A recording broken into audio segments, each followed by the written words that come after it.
PM Narendra Modi ने Nalanda university के नवीन परिसर का उद्घाटन किया। इस नए कैंपस के उद्घाटन के साथ ही इस प्राचीन यूनिवर्सिटी के इतिहास की चर्चा हो रही है। इसका जिक्र कई किताबों में किया गया है। इस यूनिवर्सिटी में कई महान लोगों ने पढ़ाई की थी। ऑक्सफोर्ड, कैम्ब्रिज से भी 600 साल पहले यह यूनिवर्सिटी बनी थी। ना, आलम और दा इन शब्दों से मिलकर नालंदा बना है, जिसका मतलब ऐसा उपहार जिसकी कोई सीमा नहीं है। गुप्त काल के दौरान 5वीं सदी में इसका निर्माण किया गया था। इसका इतिहास शिक्षा के प्रति भारतीय दृष्टिकोण और इसकी समृद्धि को दिखाता है। इस यूनिवर्सिटी का महत्व इंडिया समेत पूरी दुनिया के लिए अनमोल धरोहर है। अब बात करते हैं नालंदा यूनिवर्सिटी के गौरवशाली इतिहास की। एंशिएंट इंडिया की नालंदा यूनिवर्सिटी एक प्रमुख और ऐतिहासिक शिक्षा का केंद्र थी। यह दुनिया की पहली आवासीय यूनिवर्सिटी थी जहां पर एक ही परिसर में टीचर्स और स्टूडेंट्स रहते थे।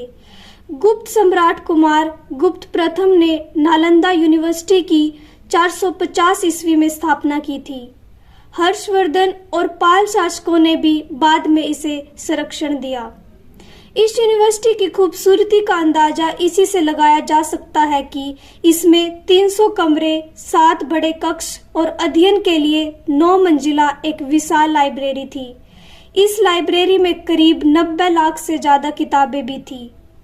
इस यूनिवर्सिटी में किसी समय 10,000 से ज्यादा स्टूडेंट्स पढ़ने आते थे और इन स्टूडेंट्स को पढ़ाने के लिए 1500 से भी ज्यादा टीचर्स थे। और सबसे खास बात तो ये है कि यहाँ पर शिक्षा, रहना और खाना सभी फ्री थे।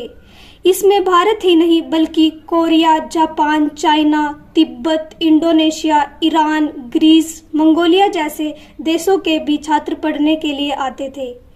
इस यूनिवर्सिटी में पढ़ने के लिए ज्यादातर एशियाई देशों, चीन, कोरिया और जापान से आने वाले बौद्ध भिक्षु होते थे। इतिहासकारों के मुताबिक 7वीं सदी ने चीनी भिक्षु ह्वेनसांग ने भी यहीं से शिक्षा ग्रहण की थी।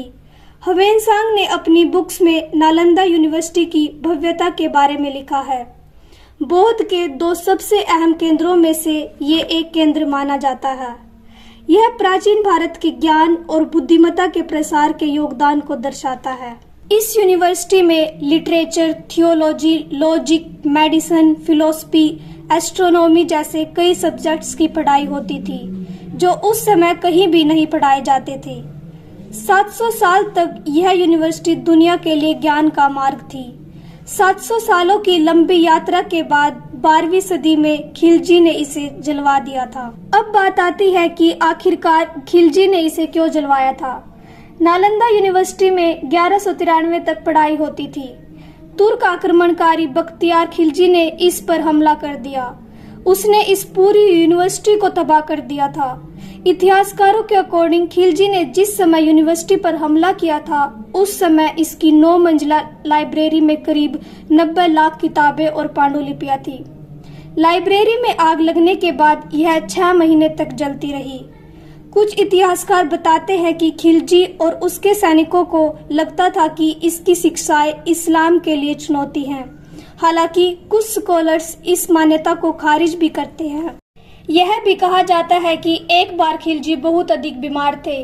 उसका इलाज कई तरह से कराया गया, जिसे लेकर कई तरह की स्टोरीज बताई जाती हैं कि वह अपने इलाज से ज्यादा खुश नहीं था और गुस्से में आकर उसने इसे जलवा दिया। लेकिन रियल स्टोरी तो आज तक नहीं पता चली कि इसे क्यों जलवाया गया था। ये तो सिर्फ एक शिक्षा और शांति का केंद्र था। हालांकि बौद्ध धर्म को उखाड़ फेंकना इस हमले के पीछे एक कारण हो सकता है। भारत के एक अग्रणी पुरातत्वविद HD सांकलिया ने अपनी 1934 की किताब द यूनिवर्सिटी ऑफ नालंदा में लिखा है कि परिसर का किला जैसे स्वरूप और उसकी समृद्धि की कहानियों से ईर्ष्या आक्रमण का कारण थी।